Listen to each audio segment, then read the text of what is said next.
매주 월요일 진행되는 사건 해결사 김은배 전 서울경찰청 국제범죄수사팀장 나오셨습니다. 안녕하십니까? 안녕하십니까?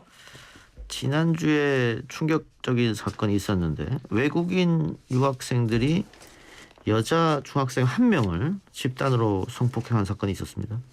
그렇습니다. 최근 그 강원 모 대학이요. 대학이랑 바뀔 수가 없는데 외국인 유학생 69명이 그 여중생을 의지에 강간했다고 그래가지고 이건 조사를 받고 있는데 그 유학생들은 졸업생도 있고 재학생도 있는 상태입니다. 그러니까 지난해 12월부터 수개월 동안 중학생 A양한테 한 100회 정도의 성폭력을 행사한 거죠. 근데 피의자들을 보면은 이거 나라 말해도 괜찮나 모르겠네요. 예. 네팔과 방글라데시 유학생들이 대부분 같아요. 그 사람들이 이제 자기들끼리 SNS 하지 않습니까? 뭐 같은 동족이기도 하고 그렇게 정보를 공유하기 위해서 그 정보를 공유하는 데에서 그 예양에 관한 게 소문이 났던 것 같아요. 그러니까 이제 사람들 서로 공유를 해가지고 사실 뭐 자기들이 성폭행을 했는데 그 중학생 피해자 여학생이 담임 선생한테 상담을 했던 것 같아요. 아, 상담하는 과정에서 드러났네요. 그렇죠. 담임 선생님이 상담 받으니까 당연히 깜짝 놀랐죠. 깜짝 놀라서 바로 경찰에 신고를 했는데 근데 이제 경찰이 일단 조사를 하다 보니까 그 피의자들이 뭐라 했냐면은 뭐 맛있는 거 사줄까? 우리 집 놀러 갈까? 이런 식으로 해서 피해자를 유인해 가지고 그렇게 성폭행을 한 거죠. 예, 근데 경찰이 빨리 움직였네요. 같은 대학에 재학 중인 600여 명의 외국인 유학생과 졸업생을 전수 조사를 했네요.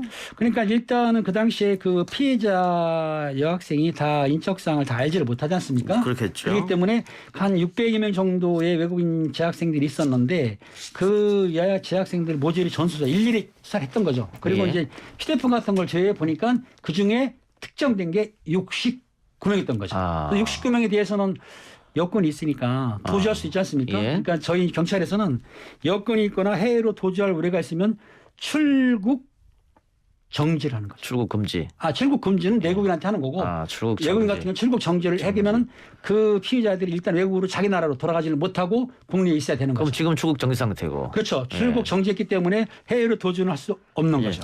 자, 그러면 일단 지금 혐의가 의제강간인데 강간죄가 아니고 의제강간은 어떤 거죠? 이게 이제 아마 시청자들이 오해할 수가 있는데요. 그 강간이라는 건 성폭행 협박으로 의사에 반해서 동의에 않고 성관계 하는 것이지 않습니까?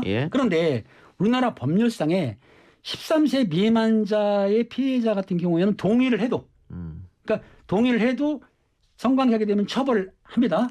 하는데 이게 또 하나 또 법이 추가됐어요. 작년 4월에 뭐냐면 13세 미만 이하뿐만 아니라 13세 이상 16세 미만자. 16세 미만자하고 동의를 한다 하더라도 처벌을 하지 못한다. 그런데 조건을 달았습니다. 이게. 무슨 말이냐면 15세 먹은 여자하고 18세 먹은 남성하고 성관계했을 때는 처벌하지 않는다. 미성년끼리 동의하면. 그렇죠. 이건 19세 이상자, 즉 16세 미만자하고 19세 이상자하고 동의하에 성관계해도 처벌한다. 그러면 바뀌어 있죠. 그 의제강간이 그 전에는 13세 미만이었는데 연령을 올렸군요. 16세 미만으로. 13세, 16세까지는 올렸지만 단서 다른 거죠. 성인 그러니까 무슨 말이냐면 13세 미만자는 17세나 18세나 처벌을 똑같이 해요. 똑같이 하고. 그렇지만 이 두 번째 올린 13세 이상 16세 미만자는 그 동의하에 18세가 했다 그러면은 처벌 안 하고요. 19세부터 처벌한다. 그렇죠. 알겠습니다. 성인 기준을 뒀기 때문에 두 개의 법률이 이제 추가된 거죠. 그러면 이 사건은 그 중학생이 만 16세 미만이고, 그렇죠. 가해자들은 성인이었으니까 다 처벌할 수 있다. 그렇죠. 이 범죄 볼 때는 그 중학생이 13세인지 20세인지 정확하지는 않겠지만 일단 16세 미만은 확실하잖아요. 그리고 이 대학교 재학생이라든지 졸업생들이 최소한 19세 이상은 된 걸로 볼 수가 있지 않습니까? 그러니까 이해재강간이 가능한 거죠. 그래서 모조리 처벌할 수가 있는 거죠. 그 처벌 수위는 어느 정도로 보세요? 처벌 수위가 애매한데요. 이 피해자가 13세 미만이면 성폭력 특별법에 의해서 10년 이상 무기까지 가능을 해요. 하지만 그 13세 이상 15세, 14세, 15세일 경우에는 3년 이상 유기징역을 처할 수가 있는 거죠. 3년 이상. 예, 알겠습니다. 경찰이 어쨌든 지금 조사를 하고 있고 또 피의자를 특정했다고 하니까 조금 결과를 지켜보도록 하고요. 자, 그런데 이 양산에서 벌어진 또 여중생 집단 폭행 사건도 있었어요. 작년 7월 1일인데 양산에서 그 중학생 4명이서 그 같은 중학생 1명을 집단 폭행을 한 상황인데요. 4명이서 1명을요. 그렇죠. 근데 이제 그 가정집, 양산에는 가정집이라고 하는데 그 피해자가 한국에 온 지 10년 된 그 몽골 이주민이죠. 몽골 여학생인데 그 여학생을 무려 12시부터 아침 6시까지 6시간 동안을 손발도 붙고 어허. 또 속옷도 뭐 속옷만 입히고 그런 상태로 해가지고 술도 억지로 먹였다는 거예요. 아니 무슨 중학생들이 손발을 묶고 폭행을 합니까? 예. 그냥 가혹하게 폭행을 했는데 그 당시에 이제 그 피해자가 집에서 가출을 했던 것 같아요. 예. 가출을 해가지고 그 친구 집에 있었는데 아마 주변에 있는 다른 분이 신고를 했던 것 같아요. 그 가출했다고. 예. 했는데 아마 경찰 대응이 여기서 문제가 된 게 그 당시에 찾아왔을 때 실제적으로 이 친구가 가출 신고가 되질 않았기 때문에 예. 신고를 받았어도 가출인이 아니라고 보고 그러니까 가출한 애하고 같은 친구가 있다 보니까 친구네 놀러 왔구나 싶어가지고 즉각 조치를 못했던 거죠. 그냥 갔군요. 예. 자, 그런데 어쨌든 이 몽골에서 부모님과 함께 이민 온 학생인데 10년 됐으니까 뭐 계속 우리나라에서 학교를 다녔을 테고 근데 친구 4명이서 방금 그 팀장님 말씀처럼 1명을 이렇게 집단적으로 폭행하고 술도 강제로 먹이고 속옷만 입히고 영상을 촬영해서 또 뿌렸다고 그러더라고요. 그렇습니다. 그 당시에 이제 수심을 주기 위해서 속옷만 입혔기 때문에 근데 그 2명, 4명 중에 2명은 검찰청으로 송치를 했고요. 예. 2명은 소년부로 송치한 이유는 척복소년이에요. 그러니까 14세 미만자도 같이 포함됐던 거죠. 근데 그 당시에 영상을 찍었다고 하는데 영상을 찍은 거 보면 속옷만 입혔어요.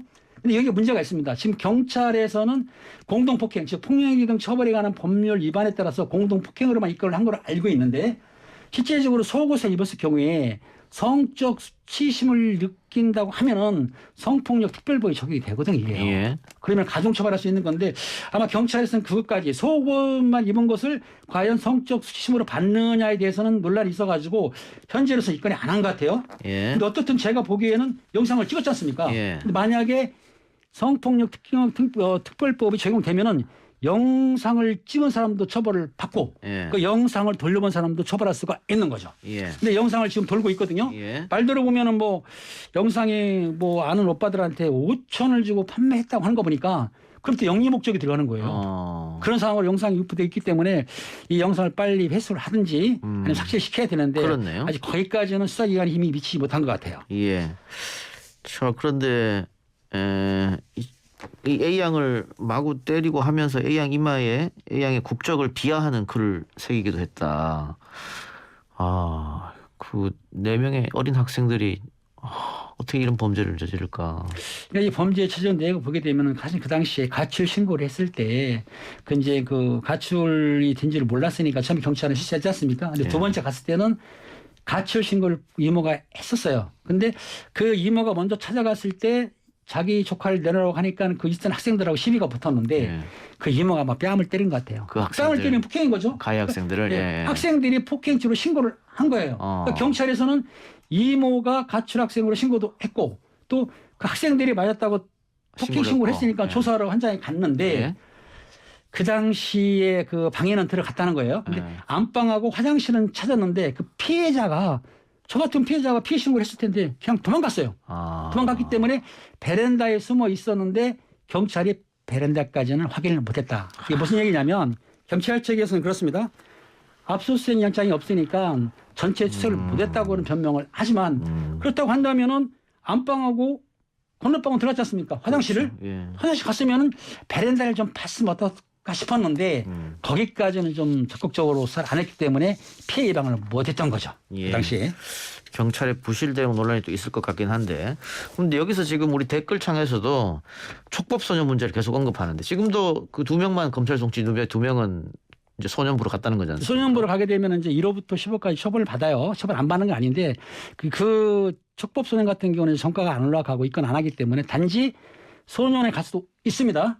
2년 이하는 갈 수가 있어요. 하지만 보통 부모들한테 인계한다든지 사회복지시설에 뭐 봉사명령 하기 때문에 약하게 처벌받는 거죠. 그러니까 2명에 대해서는 처벌하지만 2명에 대해서는 처벌보다는 일단은 뭐 훈계나 교도 목적으로 그런 그 보호 처분으로 끝날 확률이 큰 거죠. 예. 뭐 학생들이 요즘엔 나는 미성년자고 촉법이니까 범죄 저질러도 처벌 안 받아요. 경찰 앞에서도 당당하게 뭐 그렇게 얘기한다고 하니까. 요즘은 이제 학생들뿐만 아니라 언론에서도 그렇게 많이 홍보보다는 광고를 하다 보니까 예. 학생들 사이에 14세 미만자는 처벌 안 받는다는 것이 거의 다 알고 있죠. 그래요. 이거 뭐 국회에서 오랫동안 논의가 되고는 있긴 합니다만 또 쉽게 또 촉법 대상을 연령을 올리긴 쉬운 건 아니니까 좀 더 국회 논의사항을 좀 지켜보기로 하고요. 하나만 더 해봅시다. 네네. 요소수 대란 사태에서 벌어진 사기 사건이네요. 그렇습니다. 부산 남부서에서 사기 혐의로 이제 그 20대실 구속에 조사 중인데요. 내용은 이렇습니다. 그 1월부터 11월 사이에 50대 남성을 비롯해 가지고 36명에게 중고거래 하시는 거 있지 않습니까? 예. 중고거래 하는 척 해가지고 1,352만 원을 사기친 사람에 대해서 구속했는데 처음에는 사실은 여러 명한테 그 중고나라 번개장터를 하면서 사기를 쳤어요. 어허. 액수가 많지 않았어요. 예. 그런 상황에서 불구속 수사 중인데 불구속 수사 중인데도 또 사기를 쳤다는 거예요. 불구속 수사 중에도 또 사기를 쳤다. 그러니까 이제 불구속 상태에서 조사를 받는 중에도 불구하고 그 아다시피 저번에 그 뭐라 그러죠? 그 경유차를 뭐라고 부르나요? 그 차에 요소수가 들어가야 되거든요. 예. 음식으로 들어가야 되는데 그게 참 대란이 나가지고 많이 딸렸지 않습니까? 예. 중국 문제 때문에. 그런데 이 사람이 뭐라고 사기쳤냐면 그게 이제 가게 폭등하니까 10리터짜리를 한 통에 3만 원에 팔겠다고 올리니까 여러 사람이 연락 왔을 거 아니에요. 그렇죠. 그래서 당시에 이제 화물차 기사들을 탈환해가지고 한 50만 원 상당을 사기를 쳤어요. 액수는 안 많죠. 그런데 불구속 조사를 받는 중에 또 사기를 쳤기 때문에 경찰에서 구속영장을 신청해서 구속이 된 거예요. 그러니까 이게 금액이 한 사람 한 사람한테는 크지 않은 금액. 크지 않죠. 뭐 3만 원, 5만 원 이렇게 이게 뭐 중고 서적 피규어 이런 식으로. 있죠. 그렇죠. 그렇게 해서 조사를 받는 중에 또다시 요소수 사기를 쳤다. 그러니까 이제 검찰에서 볼 때에도 처음에 엑소 피규어라든지 뭐 서적 같은 거 비싸지 않으니까 여러 사람이 있다 하더라도 보통 불구속 하는데 조사받는 와중에 또 요소수 사기를 치다 보니까 죄질이 불량하다. 그렇기 때문에 당연히 영장이 구속된 거고 처벌도 좀 약간 중하게 나올 것 같아요. 왜? 조사받는 사람은 반성해야 되고 안 한다고 해야 되는데 그렇죠. 오히려 조사받는 중에도 범죄를 또 추가했기 때문에 추가 범죄가 적용돼서 더 처벌을 받을 수 있는 거죠. 최근 중고 사이트가 굉장히 많이 늘었고 이용자들도 굉장히 늘어서 이게 중고 사이트를 이용한 사기 사건이 굉장히 또 많은데 피해 금액이 크지 않다 보니까 신고 안 하고 그냥 에이 뭐 재수가 없었네라고 또 그냥 넘어가시는 분도 있어가지고 더 이렇게 활발하게 사기. 그렇죠. 원래 사기 범죄라는 게 일순간에 많은 돈을 벌 수가 있는데 피해자를 나누다 보면 한 사람 액수가 적으면 보통 신고를 안 해요. 한 사람 별로 적은데 큰 액수를 신고한다 하더라도 우리나라가 사기 범죄는 조금 관대한 편이라서 실제적으로 실형을 사는 경우가 상당히 적습니다. 그리고 알다시피 사기 사건이 민사하고 좀 애매한 부분이 있어가지고 사기범들이 부도가 났다. 뭐 차형금이다. 이래가지고 형사처벌 안 받고 민사로 이렇게 교묘하게 바뀌는 수가 많기 때문에 실제적으로 어느 나라에서 말하기를 대한민국은 사기 공화국이다. 이런 말까지 들릴 정도로 했기 때문에 사기 범죄에 대해서는 좀 엄격하고 강력하게 처벌해야 된다고 생각합니다. 예.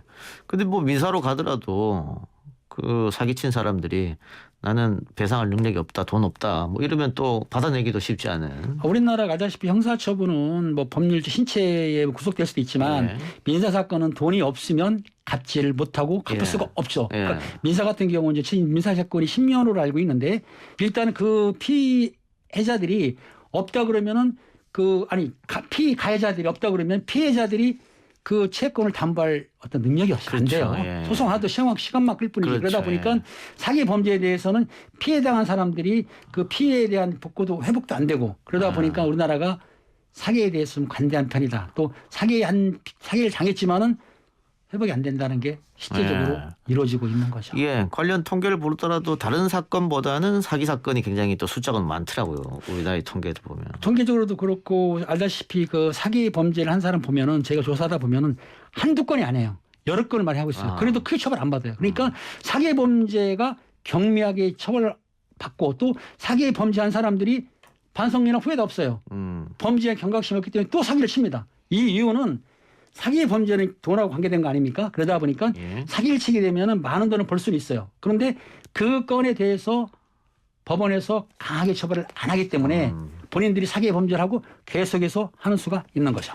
예. 자, 그러면 중고 사이트에 관한 이런 사기들은 결국은 나한테 물건이 오기 전까지 돈을 넘겨주면 안 되고 뭐 그런 어떻게 방법이 어떤 게 있을까요? 그렇죠. 직접 돈을 그러니까 물건을 도착하게 되면 돈을 주든지 아니 직접 거래라든가. 아니면 직접 만나가지고 거래를 해가지고 물건을 확인한 다음에 직거래하는 수밖에 없는데 보통 중고나라나 당근나라 이런 데 있지 않습니까? 예. 이런 데에서는 서로가 신용으로 신뢰가 중요한 거 아닙니까? 예. 세상에 신뢰가 있어야 되는데 신뢰를 빙자해가지고 물건을 판매하게 되면 그 물건을 구입하는 사람은 당할 수밖에 없는 거죠. 예.